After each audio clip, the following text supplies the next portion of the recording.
pagbati na may ngiti sa aking mga labi. Naghahanap ba kayo ng makakatuwang sa pagre-review ng inyong anak?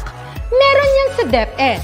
Ang ETUlay online tutorial ay libre at handog ng ating kagawaran sa pangunguna ng OUA ICTS EdTech.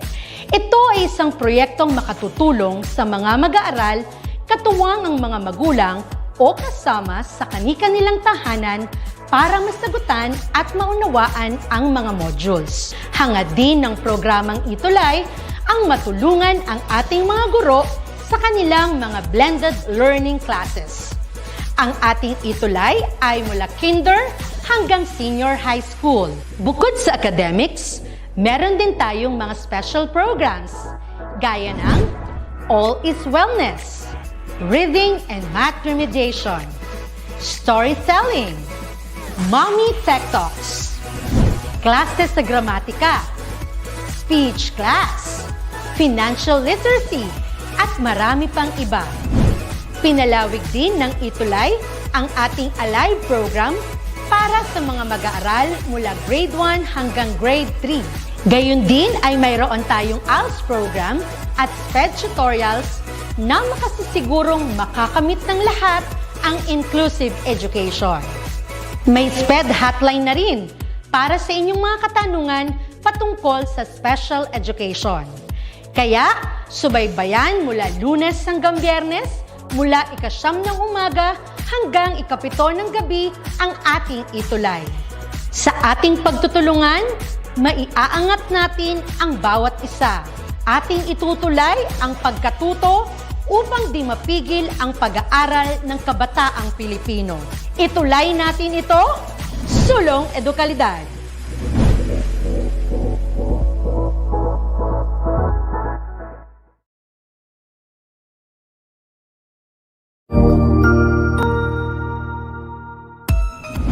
Mabuhay! Good day to all! I am your tutor Madge.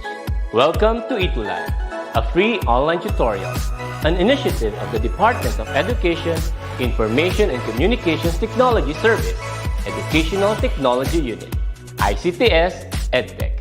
This program is aimed at helping and assisting learners from kindergarten, senior high school, ALS, Alive, and SPED learners.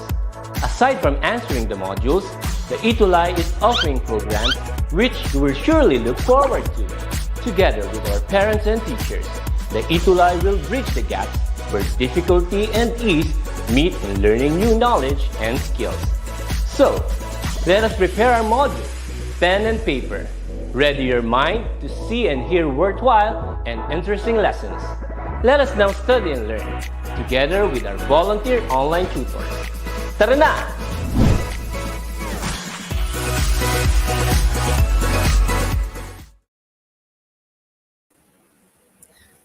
Hello!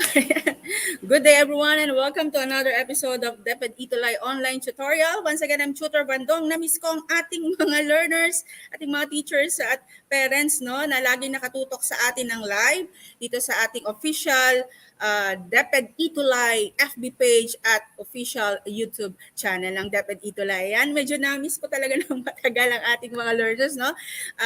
Dahil syempre si Tutor Kevin naman ang pumalit sa akin, no? Pero ngayon si Tutor Kevin naman ay meron ding inaasikaso. Ayan, hindi na kami magtatagpo ni Tutor Kevin. Namimiss ko na rin si Tutor Kevin. Alright, binabati ko muna no ang ating mga learners from I'm seeing people and learners and teachers from Ocampo National High School. Hello po sa inyo dyan. Siyempre ang Malabon National High School, may SDO Malabon at nandiyan din ang San Mariano National High School, ang Tala National High School, nandiyan din sila. At hello kay Mama Ridet Bailon, ayan, and Elia Alvarez, hello sa inyo dyan. Alright, nung nakaraan, maraming diniscuss si Tutor Kevin, ano? Siyempre naman, ngayong araw na ito, dahil tayo ay nasa week 7 na, naku, malapit na tayong mamiss talagang isa't isa dahil eto na malapit na matapos ang ating school year, no? Pero syempre dahil na itulay natin, no, ang inyong pag-aaral at ang kaalaman na aming inhatid sa inyo ay talaga namang nandiyan kami palagi, hindi ba? So kaya naman hindi matatapos ang school year na ito nang hindi tayo mag-award, no? So yan ay magaganap sa last week natin. Alright? Pero bago yan, syempre, magdi-discuss muna tayo uli ngayon dahil tayo ay nasa week 7 na. Right. So ano ba ang ating week 7? Alright, so ang ating quarter for week 7 ay about heat engines and thermal efficiency. Alright? So si Tutor Kevin, diniscuss na yung mga bagay-bagay about the first of thermodynamics. So this time, we will focus on heat engines and thermal efficiency. Alright? Ayan na nga si Tutor Kevin, sa ngalan po na aking partner na si Tutor Kevin. Okay, ako pong muli si Tutor Bandong from SDO Malabon. Alright? Salamat at sa pagtutok lagi from 2:20 to 3 o'clock. Okay, now, so here's our most essential learning competency. Infer that heat transfer can be used to do work and that work involves the release of heat. Alright? So yan ang ating importante, ang most essential learning competency natin for this week, and that is for week 7. Alright, now, let us start. Naku, sabihin niyo naman, Tutor Bandong, nagmamadali ka naman. Dahil nasa pre-assessment ka kaagad, dahil marami tayong i-discuss, baka mamaya ay ako'y kapusin naman ng oras, no? Kaya gusto kong mag-umpisa kaagad sa pre-assessment because I know you are very much familiar dun sa ating house rule, no? Na kayo magsasagot ng inyong module, right? Okay, so bago tayo mag-umpisa, ayan, dumating na ang ating mga learners from Pulong Buhangin National High School, SDO Bulacan. Hello, Ma'am Stephanie Rojas. Okay, so maraming salamat sa iyong pagtutok at sa mga learners mo na pinapatutok mo sa atin tuwing 2:20 to 3 o'clock. Alright, so let us start. Learners, alam ko na-miss nyo itong ating pre-assessment at ang ating mga giveaways kapag natatapos ang ating session. Pero mamaya, meron akong special na giveaway. Pag nasagot yung aking huling tanong dahil ako ay may huling pasasagutan. At pag nasagot yon, merong surprise sa akin ang mga mapipili natin. Alright? So let's proceed with the first question. So ito na, pre-assessment. Learners, kindly type in the answers. Anyway, this is just a pre-assessment. Okay? So you can type in your answer in our chat box. Alright? So let's proceed. The first question is, which is the correct order of energy conversion in thermal power plants? Is it A, mechanical energy to chemical energy to electrical energy? B, heat energy to electrical energy to mechanical energy? C, wind energy to mechanical energy to electrical energy? Or D, is it chemical energy to mechanical energy to electrical energy? Answer mo, show mo. Ayan na, miss kong pagsabi nun. Hello, Ma'am Judy Malagrito. Okay?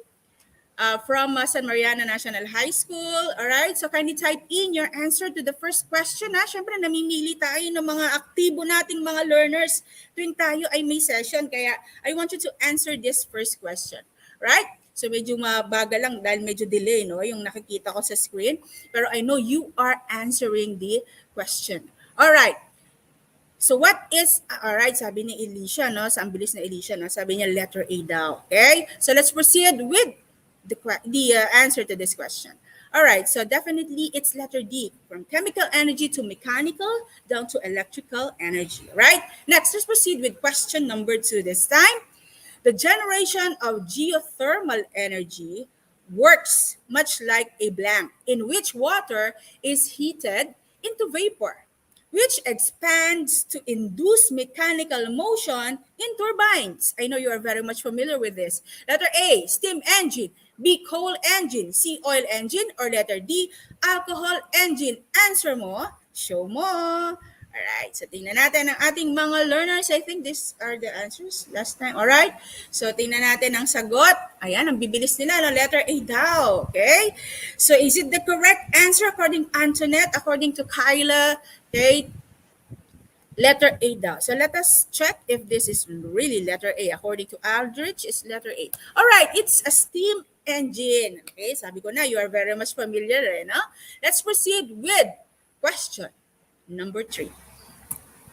All right, what describe how heat engine works? Right, so because we will be talking about heat engine later, So A, converts work to an equivalent amount of heat. B, takes heat in, does work, and loses energy heat. C, uses positive work done on the system to transfer heat from a low temperature reservoir to a high temperature. Or D, converts heat input to an equivalent amount of work. Okay, so medyo confusing. So take a look at the answer carefully. So what is the correct answer? Sa tingin nyo, ano kaya ang tama dito? Is it letter A, letter B, letter C, or letter D? Tingnan natin. Don't worry, no? Dahil ito ay pre-assessment lang. I know you are not yet familiar with some of the questions. So, okay lang magkamali, no? Alright, so answer mo, show mo. Tingnan natin ang mga sagot ng ating mga learners. Hello din, Elia. Hello, Ma'am Maridette. Alright, so let us see. Sumasagot na sila. According to them, it's C. Okay, so tingnan natin ang tamang sagot here. It takes heat in, does work, and loses energy heat. Alright, so that is letter B for number 3. Next, let's have number 4 this time. Heat engines enable heat energy to be converted to kinetic energy through the medium of A, working surface, B, working fluid, C, convection, or D, conduction. Is it A, B, C, or D? Answer mo, show mo. Right, so tingnan natin ang ating mga learners. Okay? So according to Antoinette, letter D. Alright. Okay, so according to John Kyle, it's letter B. Boy, so tingnan natin kung tama ba si John Kyle. Okay, so on this question, yeah, it's a working fluid. So that's how you call the medium, no? Let's proceed with question number 5 this time. Below are all heat engines that do work by using, part of the heat transfer from source, except, okay, alin kaya dito yung exemption? A, gasoline and diesel engines. B, geothermal plants. C, steam turbines. Or letter D, hydropower. Alin kaya dito? Okay, lahat heat engines that do work by using part of the heat transfer, okay, from some source. Except for, is it A, B, C, or D? Answer mo, show mo. This will be our last question for the pre-assessment. Let me see if you can get the answer correctly. Yan. So, sumasagot na si Elijah. According to Elijah, it's letter C. But according to Abigail, it's letter B. Alicia, A. Alright. Alin dito? Okay. Lahat yan heat engines except, maybe you are confused, no? Except for this one.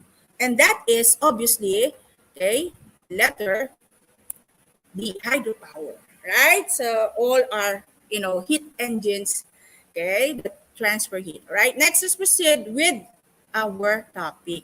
Okay? So medyo, ayan no, tamang-tama yung topic dahil talaga namang ako ay pawisan.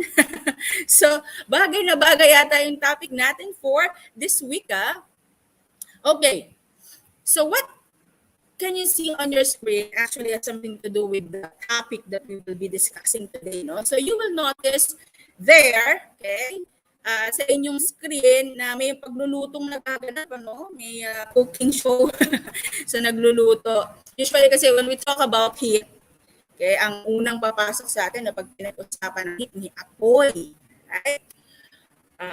Heat, mainit, right? So talagang, yes, Antoinette, no, cooking. So, ayan yung makikita natin.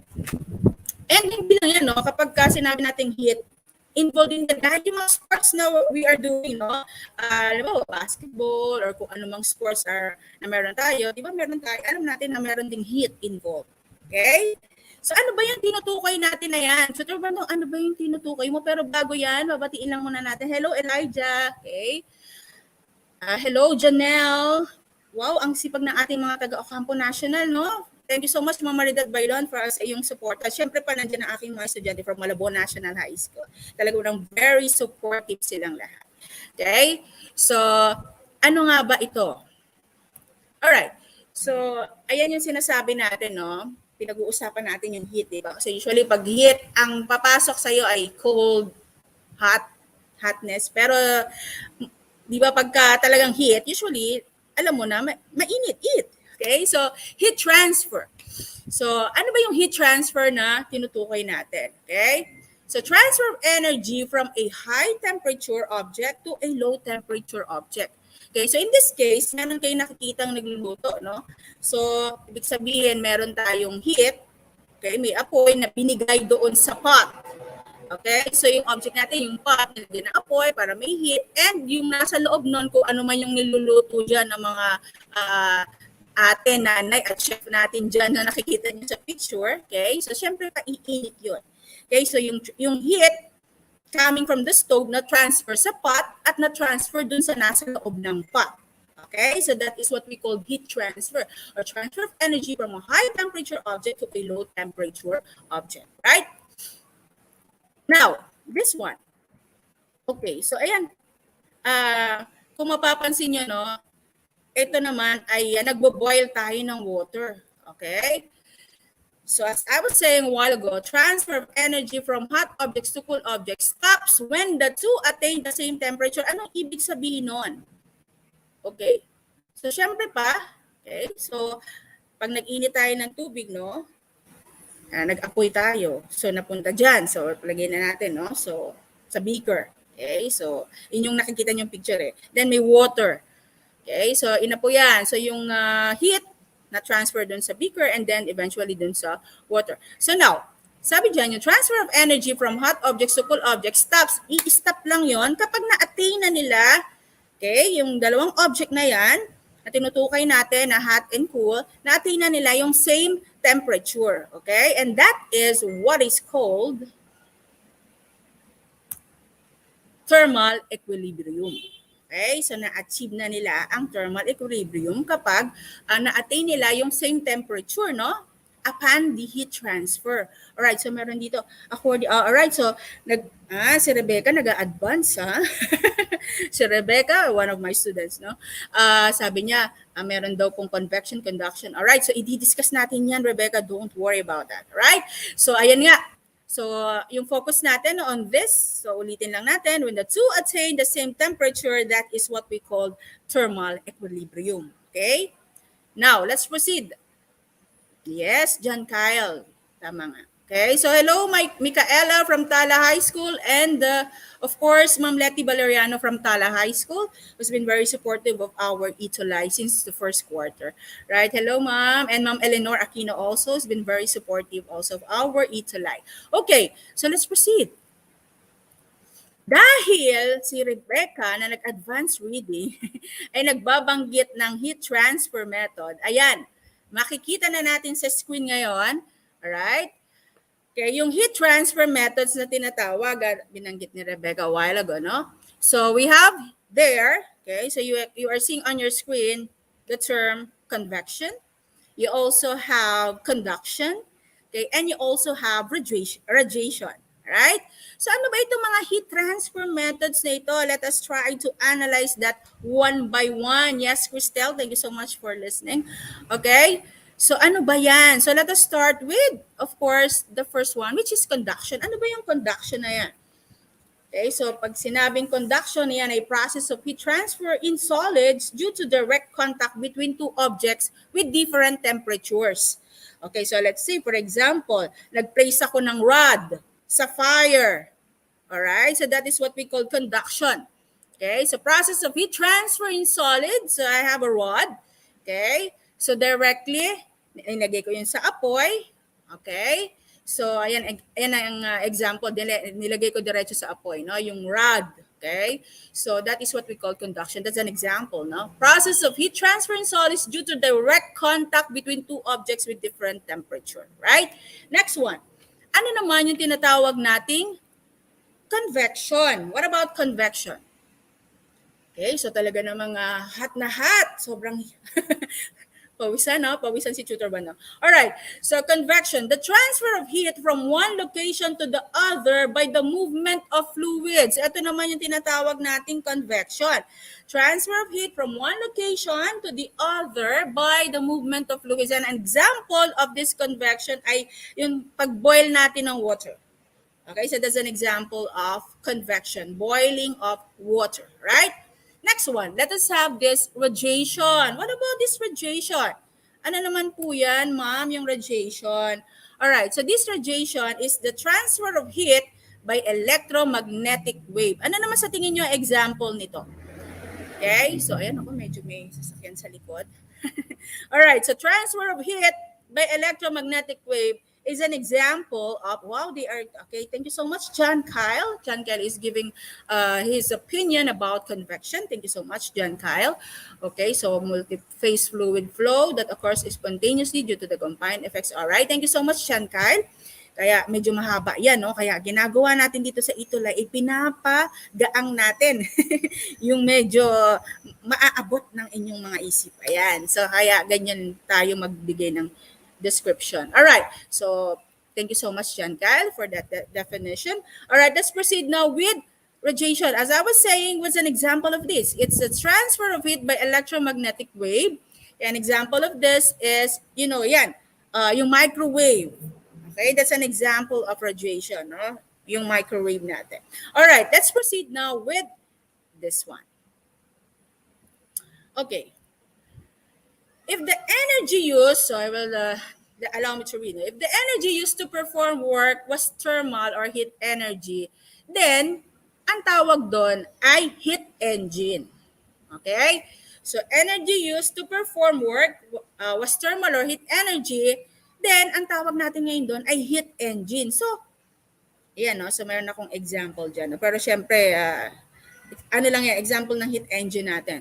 And also, okay, anong nangyayaring conversion? So from thermal energy, it will now eventually turn into mechanical energy. So that's how heat engine works. All right? So thermal energy to mechanical energy. So that's how heat engine works. All right? Okay, so before I proceed, ayan, mukhang marami na naman tayong, ayan, so nagbibigay sila ng kanilang mga opinion. All right, thank you so much. Rebecca is very active. The same with John Kyle. Parang gusto kong bigyan sila ng mga reward. Okay, because they are so active. The same with Ermeline Madawin. Okay, so ayan nga, no, ulitin natin na from thermal energy to mechanical energy. So that's the transformation happening dyan nga sa ating heat engine. All right, now let's proceed. So, and also mga learners, try to share this session of us para marami tayong ma-reach. Okay, so let's proceed. And also, okay, so dun pa rin tayo sa heat engine. No? The energy absorbed by the heat engine is used to perform work, but not all heat absorbed by the engine can be converted into work. Some are lost. So kanina sa pre-assessment nabanggit natin yung word na lost, no? Are lost due to interaction like friction. Okay, ulit the energy absorbed by the heat engine is used to perform work, but not all heat absorbed by the engine can be converted into work. Some are lost due to interaction like friction. Okay? Ang tawag doon ay waste heat. Okay? Umiyak pa. Waste heat. All right? So that's what that's what is called by that, or what is meant by that. Right? So waste heat 'yon. Okay, yung mga hindi na absorb, no? Okay, at hindi na convert into work at na-loss, yung word na-loss, no? Due to interaction is called waste heat. All right? Now, another. So kasi tinutukoy natin yung heat engine, no? Kaya marami tayong binibigay na description about this heat engine. So the energy converted as useful mechanical work is equal to the difference, right? Is equal to the difference, right? In the heat input from high temperature reservoir, okay? And the heat output, right? Input, output. Heat input, okay, from high temperature reservoir and the heat output received from the low temperature reservoir, which means, okay, work equals heat input minus heat output. Okay, if we will try to analyze and evaluate, okay, so yung sinabi natin that energy converted as useful mechanical work is equal to the difference in the heat input from high temperature reservoir and the heat output received from the low temperature reservoir. Ito ngayon. So work is equals to heat input minus heat output. Alright? So let's proceed. So I hope you are getting. So an example of that we are talking about is the geothermal power plant. So ayan nga yun, no? So yung binabanggit natin na yan kanina, no? Yung energy converted as useful mechanical work na yan, okay? Yung heat input and minus heat output, a very good example of that is our geothermal power plant. Okay, so we will be talking about this one and also the distribution of electricity, etc. on our week 8. All right. Next. So ano ba yung full cycle of a heat engine? Because we are talking about heat engine, di ba? Kanina pa natin pinag-uusapan yung heat engine, pero teka lang muna at babatiin ko lang, baka mamaya nawawala. Ayan, dumating na ang mga taga Diamantina National High School. Hello sa inyo, taga Diamantina National High School, Isabel. Hello, Isabella. Okay, so ayan, Zach Aaron is here, of course, from Malabo National. And of course, ayan, ang daming talagang learners ni Ma'am Bailon, no? Hello, Ma'am Maridet. Thank you so much, Ma'am Maridet. Okay, hello, Harriet. Okay, so ayan, si Ermeline. Ayan, ako, nagbibigay siya ng kanyang mga natutunan, no, sa ating chat box. Thank you so much, Ermeline. All right, so full cycle of a heat engine. So ano yon? Okay, so number one, heat is added. Okay, so an input heat relatively high temperature. Okay, so ito yung cycle na yung pinag-uusapan natin na ginawa nating summary, no? So because I'm seeing input from Rebecca, okay? So nagbibigay din siya ng kanyang ng kanyang definitions and other input on the topic that we are discussing. Thank you so much, Rebecca. She's one of my students. Okay, so ayan nga. Okay, heat input is a critical parameter for the arc welding process. All right, thank you so much, Rebecca. Okay, so now let's move on to this, no? Full cycle of a heat engine. The first one, heat is added. An input heat, relatively high temperature. Okay, number two, some of the energy from the input heat is used to do work. Okay, so that's how it works, no? And then, number three, the rest of the heat is removed at a relatively cold temperature. All right, so that's the cycle of a heat engine. Again, heat is added, input energy, okay, input heat, relatively high temperature, obviously. Number two, some of the energy from the input heat is used to do work. Okay. Number three, the rest of the heat is removed at a relatively cold temperature. So that's the cycle of a heat engine, all right? Now, ayan, si Rebecca, meron din siyang heat engine. Typically uses energy provided in the form of heat. Yes, Rebecca, I have given you the summary. So ito yung ating full cycle. And thank you so much, Rebecca, for, giving your input about the topic. Kaya alam kong ikaw ay nakatutok. Thank you so much. All right, so let's proceed with the next one, with our next slide. Dahil nako, 2:43 na nakatingin ako sa oras baka maubos. All right, now we are talking about heat engine, right? So now we have this, what we call combustion engine. Okay? And we have two general types which we will discuss also, no? So yung two general types niya. So ano muna yung combustion engine? So ito ay heat. Okay? So heat is produced using a combustion process, which in turn makes use of a fuel and an oxidizer. Alright? So ngayon, merong dalawang general types itong combustion engine na tinutukoy natin. Alright? So ayun tinatawag na external engine and internal combustion engine. So now, what's the difference between the two? So obviously, pag sinabing external, okay, you already have an idea. Pag sinabing external, it is, something outside, di ba? So, burning of fuel, okay, so yan burning of fuel yan, outside, okay, the engine. Kapag tinawag natin external. An example of that is the piston engine. Okay, next one. We have what we call the internal combustion engine. So when we talk about internal, obviously, you also have an idea if it's internal, nangyayari sa loob. Okay? So burning takes place inside, okay, the cylinder of a piston, okay, or turbine. Okay? So burning takes place inside the cylinder or turbine engine. Okay? An example nito, dahil nga, siguro napapanahon nun, dahil medyo tumataas ito Ito na nga lang daw yung nagmamahal ngayong mga panahon na to. Okay? So an example of this is what we call the gasoline, okay, and the diesel engine. Okay? So yung may mga core dyan, So ito yung tinatawag nating example of internal, okay, internal combustion engine happening nga doon, sa loob. Burning takes place inside the cylinder of a turbine engine. An example of this is, yun nga, yung ating gasoline engine tsaka diesel engine. Okay? So now, so yun yung dalawang general types of combustion engine that we are talking. Let's proceed. Okay. Now, so ito yung tinatawag natin kanina, binanggit natin yung gasoline engine, di ba? Meron nagpapatakbo dyan, alright? So meron yung 4 na cylinders with piston. Okay? So, ito yung nakikita yung illustration or picture, okay? Ay 4 cylinders with piston in a gasoline engine. So this is an example of a gasoline engine. So tingnan natin isa-isa ano-ano yung mga nagaganap dyan sa loob, because we are talking about engine. Alright. So meron tayong tinatawag. So ano yung unang cylinder? The first cylinder is what we call the intake. The next one is the compression. The third one is the power. Okay? And the last one is the exhaust. Tutor Vandong, anong nangyayari or anong ginagawa ng apat na yan? Okay? Ano yung nagaganap dyan sa engine na yan? Alright? Sa gasoline engine na yan. So, isa-isahin natin. So, dahil ito ay proseso, no? So, ano ngayon yung nagaganap? Isa-isa.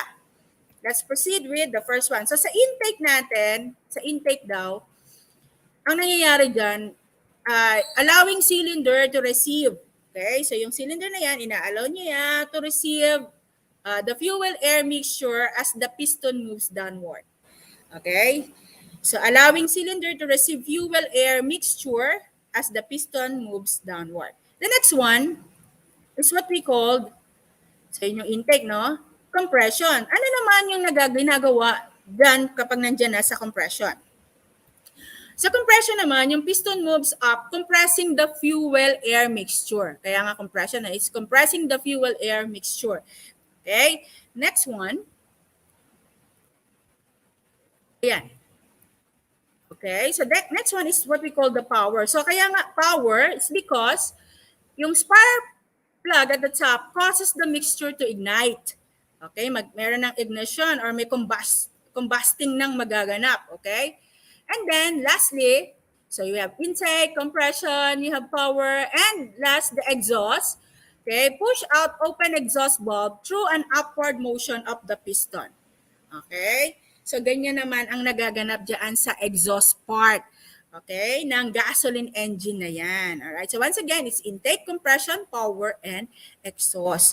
Okay, so tingnan nga natin kung nandyan pa yung ating mga learners. Hello, Catrice from Pinalagdan High School. Ayan, meron tayong mga bagong mga schools, no, na nakikita. Hello po sa inyo dyan. And of course, from Tala High School, Nicole Montes.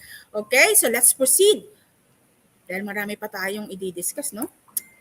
Okay, so nakikita niyo, ano ko, sarap nalagang sumakay sa kotse, no? Kasi komportable, kaya lang medyo dahil mataas ngayon ang gasolina, kaya mas okay lang na maglakad at mas healthy at mas maganda sa environment, okay?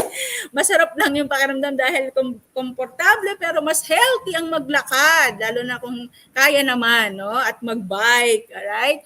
So, you're seeing there a car.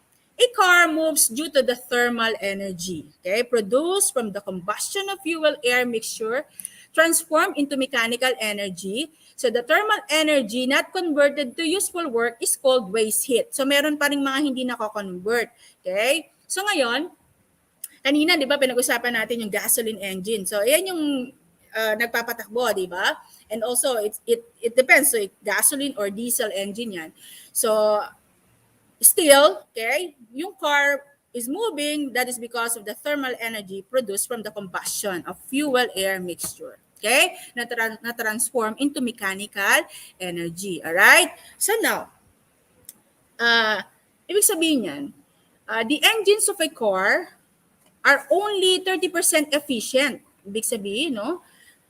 Kung nabanggit natin yung may waste tayo nabanggit, no? So this means that for every 100 joules of thermal energy produced by the combustion of gasolina, yung gasolina binabanggit natin, only 30 joules are used to move the car.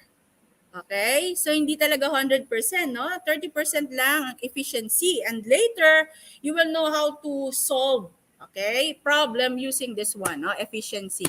All right, next, let's proceed with this one. So as I was saying, dahil pinag-usapan natin yung efficiency, okay? So the efficiency is calculated as efficiency equals work done, divide input heat times 100%. Okay? Because we're talking about percent here. So, gaano ka-efficient, okay? The efficiency. All right, now, so efficiency, wherein QC is energy removed by heat, okay? Energy in cold reservoir, so that's QC, and QH, okay, that means energy added by heat or energy in hot reservoir, okay, times 100%. So that is the formula. So efficiency equals, okay, close and open, 1 minus QC divide QH times 100%. 100%. So you will use the your knowledge of PEMDAS here. You will divide first, okay, QC and QH before you subtract that with 1, right? Then multiply by 100. Okay, and also, aside from that, you can also check for the efficiency when we talk about temperature, okay, using the standard temperature Kelvin, right? Wherein TC is the absolute temperature in cold reservoir, and then TH is the absolute temperature in hot reservoir, all right? Now, let us have some sample problem, okay? So let us try to analyze the problem, and then very easy, you will just follow the formula. The formula is very easy. As I told you, you just use the PEMDAS. You divide first, and then you subtract, and then you multiply by 100, okay? So let us have a sample problem. What is the efficiency of a gasoline engine, okay, that receives 180 joule of energy from combustion and lose 120 joules by heat to exhaust during one cycle? So if we will use this formula, okay, tingnan nyo nga, we will use this formula, efficiency, okay, equals QH minus QC divided QH times 100, or definitely, okay, the efficiency equals, close and open, 1 minus QC divided QH times 100. Okay, so given natin, we have QC which is 120 joule. Okay, and ang QH natin ay 180 joule. Right? So using and applying this formula, we will arrive with this one. So efficiency, okay, 120 divide 180 joules. Okay, and then we subtract 1 minus, okay, 0.666 times, etc. Times 100, we will arrive with 0.333, okay, and so on, times 100, and then, syempre, final answer, doon kayo mag-round off, no? 33.33%. So, yun yung efficiency, okay, yan yung efficiency na hinihingi sa atin, no? So, 33.33% ng efficiency, okay, ng gasoline engine na naka-receive ng 180 joule of energy from combustion and lose 120 joule by heat to exhaust during one cycle. Ha? So that is, again, 33.33%. Okay, now, so dahil pinag-uusapan natin yung efficiency, no, we are talking about efficiency. Ito kasing si Sadi Carnot, okay? So meron siyang binigay na description about this efficiency, no, na ang ideal heat engine, okay, that the ideal heat engine, all right, depends, okay, it depends only on the temperature of the hot and cold reservoir. Okay, according to Sadi also, an engine operating between two reservoirs of high temperature differences, okay, sabi niya, no, is more efficient, okay, is more efficient than an engine operating between reservoirs of nearly the same temperature. Okay, kapag nearly the same daw, no, it's more efficient. That's according to Sadi Carnot. Okay, so that's why we have this efficiency equals work done over input heat times 100%, the one we are solving. Okay, so now, meron akong iiwang task. Ito yung pasasagutan natin. Okay, at titingnan ko yung mga learners natin na makakasagot nito will receive. Okay? Hindi ko sasabihin kung magkano. Pero makaka-receive na pang-load. O, di ba? Don't worry, tinatawagan ko talaga, no? Yung mga, pag meron kayo na-receive na message from me, ibig sabihin, and asking for your, ibig sabihin nun, meron kayong biyaya, meron kayong pang-load. Okay? So, tingnan natin kung masasagot ang ating problem. Okay? Meron akong pasasagutan na problem. Okay? So, dahil, sabi nga natin, no, it's not only yung heat, no, pwede natin gamitin yung temperature, di ba? Okay, so ito yung ating problem. Suppose a steam engine receives steam at 600 Kelvin. The engine uses a part of the thermal energy for work. It exhausts the rest to a condenser of a temperature of 350 Kelvin. What is the maximum efficiency of the steam engine? Okay, using this one. Okay, so ginawa lang natin TC naman. So sabi na nga natin kanina, we can also use this temperature, absolute temperature in cold reservoir and absolute temperature in hot reservoir when we talk about efficiency, right? So, tingnan nga natin sa ating mga learners, I will be choosing, okay, 3 learners who can answer, can solve this one. I just need the final answer because we have no more time, no? So I just need the final answer to this. Just type in our chat box your final answer at kapag tama ka, nako, sinasabi ko sa yung meron kang biyaya. Alright, tingnan natin ang sagot. Okay, so I'm sure that you are, napakadali lang naman, no? PEMDAS ha, divide first bago mag-subtract, and then of course you multiply by 100, alright? Tingnan natin ha, medyo, ayan, habang naghihintay ako, ay, ayan si Ma'am Melinda. Hello Ma'am Melinda, okay? Ayan, sabi ni Ma'am Melinda, the efficiency by which they do so is measured in terms of thermal efficiency, and most gasoline combustion engines average around 20% thermal efficiency. Yes, Ma'am, no? A diesel typically has a higher thermal efficiency, approaching 40% in some cases. Ayan. Thank you so much, Ma'am Melinda, for your input. All right? So, talaga si Ma'am Melinda Manyo, talagang nandyan yan palagi sa ating ETUlay session. Okay? So, hello, Tatad Guard. All right, so I'm waiting for our learners dun sa kanilang answer. No? Ito na yung aking pasasagutan, ha? Okay? Ito lang yung aking pasasagutan ngayong hapong ito. Dahil next week, iba naman yon, iba naman yung topic. So, ito, computation muna tayo and I'm waiting for the answers. Okay, so tingnan natin, no? So, alin ba dyan yung, siyempre, ayan, so tingnan natin. Okay. Baka magkabaliktad yung TC tsaka TH, ha? Naku, dyan tayo magkakamali ng sagot. Okay, so tandaan, absolute temperature in cold reservoir. Okay, and TH is absolute temperature in hot reservoir. Okay, so tingnan natin, baka magkapalit, ha? Tandaan na, steam engine receives steam at 600 Kelvin. Okay, the engine uses support of the thermal energy for work. So it exhausts. Okay, it exhausts the rest to a condenser na exhaust. Okay, of a temperature of 350 K. Okay, baka kasi yung nakikita pagka cold, sabihin, pag cold kasi mo mababang temperature, ha? tingnan na, absolute temperature in cold reservoir. We are talking about the reservoir here, ha? Okay, so tingnan natin ang sagot ng ating mga learners pag magkabaliktad ang TC at TH. Okay, tingnan natin, ha. Habang nagsasagot ang ating mga learners, alright, so babatiin ko lang ang ating mga learners pa na nanonood kanina pa, no, sa atin. Ayan, thank you so much. Janelle, Paulit, okay, so si Harriet. Hello, Harriet. Hello, Nicole. Hello, Catrice. Hello, Rose-Ann. I hope yung mga nag-hi sa atin, no, talagang nag-i-stay, ha? Baka mamaya nag-hi lang. Tapos, nag-screenshot, tapos umalis na. Sana nananatili dyan para makasagot at sigurado namang matutuwa kayo sa aking mga papremyo. Alright? So, ayan. So, tingnan natin ang mga sagot ng ating mga learners to this. Okay. So, mukhang magkakaroon tayo ng assignment nito, no? Okay, so use the PEMDAS, ha, and the TCTH, ha, baka magkabaliktad eh. Yun yung worry ko eh, bag nagbaliktad. Alright, so let's now proceed. Okay, so our answer is 41.67%. That's how efficient, okay? That's the maximum efficiency of our steam engine.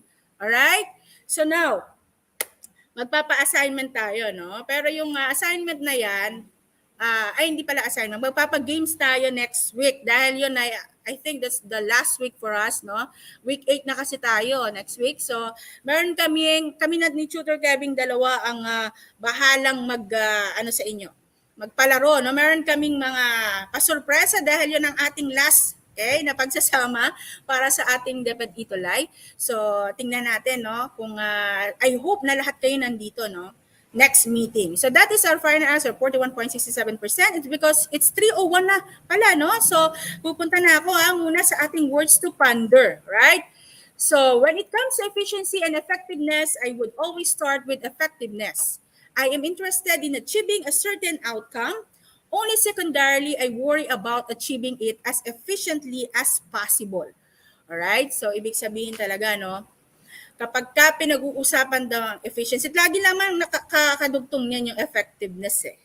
diba? So parang ano lang yan effective teacher versus efficient teacher. Meron bang yung difference? Okay? So usually, inaano natin yan, si efficient teacher ba at si effective teacher? Ano bang meron kay effective teacher at anong meron kay efficient teacher? Okay? So ayan, marami akong hanging questions para sa lahat, ano? Dahil 3:01 na. Okay? So ibibigay ko na ang floor sa susunod. Pero syempre ba, if you have any comments and suggestions at you can just comment, okay, using this email at edtech@deped.gov.ph. Alright? Next week, pag-uusapan natin mas marami pa. And itutuloy pa natin itong discussion about heat engine. No? Dahil nga, kung mapapansin nyo, talagang pinul natin, no? Siniksik natin sa 40 minutes yung mga topic. No? At kaya naman yung meron pa tayong mga computation sana na gagawin, kaya lang medyo talagang kapos lang tayo sa oras. Pero don't worry, dahil next week itutuloy pa rin natin itong computation on na ginagawa natin, no, for na ngayong araw na to. And also dagdag na natin yung susunod nating na topic. And then, nako, talaga maraming magaganap next week. Pipili na tayo, yun nga yung mga palaro natin. No? Marami tayong palaro na magaganap next week sa week 8 natin. Right? So kaya tumutok pa rin at huwag bibitiw sa ating DepEd ETUlay online tutorial. Alright? At marami pa tayong problem na isosolve para lalong maliwanagan at para lalong mas madali sa inyo, no, na gawin ang problem solving. Kasi medyo siksik talaga ang ating discussion, no? Alright, so ibibigay ko na ang floor kay Tutor Ichat at kay Tutor Rainier para naman sa grade 9, grade 10 science. Alright? Thank you so much, ating mga learners. I hope you've learned a lot from this session. Have a nice day, have an amazing day, and see you again next week para ulit sa ating week 8 naman. Ano? Bye-bye! Thank you so much, learners, teacher. Ang husay naman! Natapos mo ang iyong tutorial session kasama ang iyong mahusay na ETUlay tutor. May bago ka bang natutuhan? I-share na yan gamit ang hashtag #ETUlayLevelUp. Huwag aalis dahil may susunod pang programa na pwede mo ring panoorin at salihan dahil naghihintay na ang iyong mga tutors. Happy learning dito sa ETUlay!